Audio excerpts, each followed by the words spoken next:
今日就由我呢個住喺大陸咁多年嘅香港地產 agent 同各位傾下香港人喺香港買樓同埋喺大陸大灣區買樓裏面入鄉隨俗嘅避忌。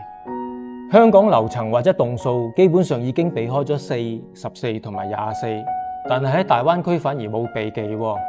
18樓喺我哋香港賣得最貴嘅，反而喺大陸啲新樓咧就經常賣剩18樓。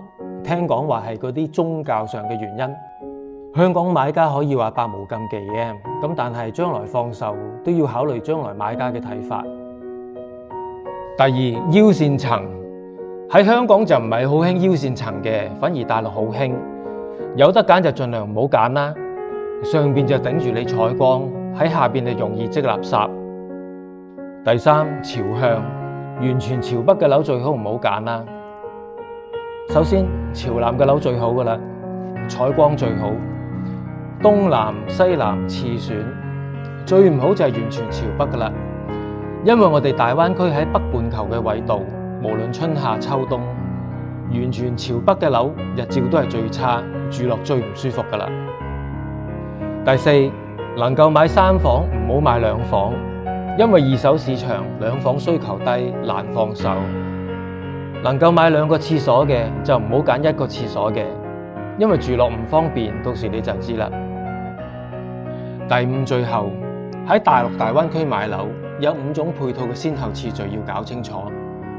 生活配套係比交通配套重要，係比醫療配套重要，係比教育配套重要，係比娛樂配套重要。以上呢5種配套要按照住自己嘅需求去搞清楚先後次序。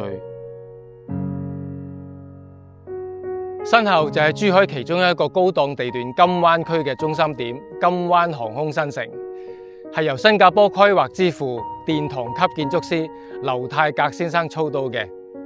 我哋周圍航拍睇下。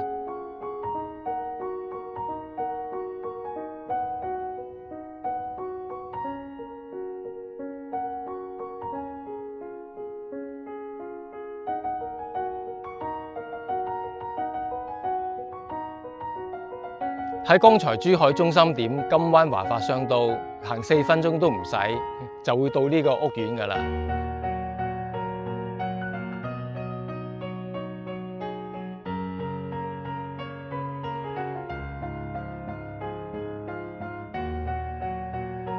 咁佢180度對住一個無敵景觀嘅濕地公園，景觀真係靚到冇朋友㗎。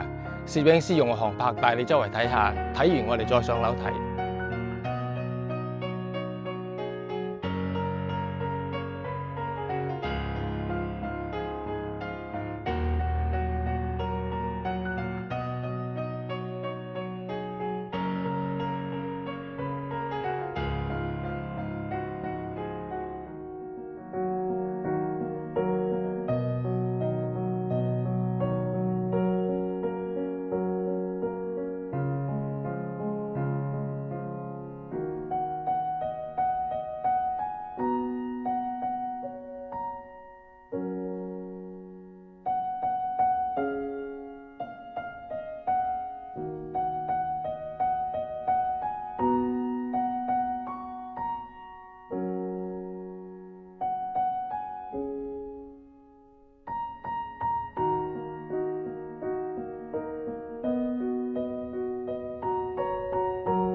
上到嚟4房2廁180度濕地公園。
我係美聯物業嘅馬田，一個已經移居咗大陸14年、長駐珠海嘅香港地產代理監管局持牌 agent。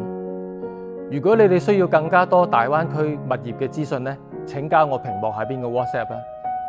請點讚同埋訂閱，咁 Apps 就會 send 我下次新片俾你哋㗎喇。下次新片見啦！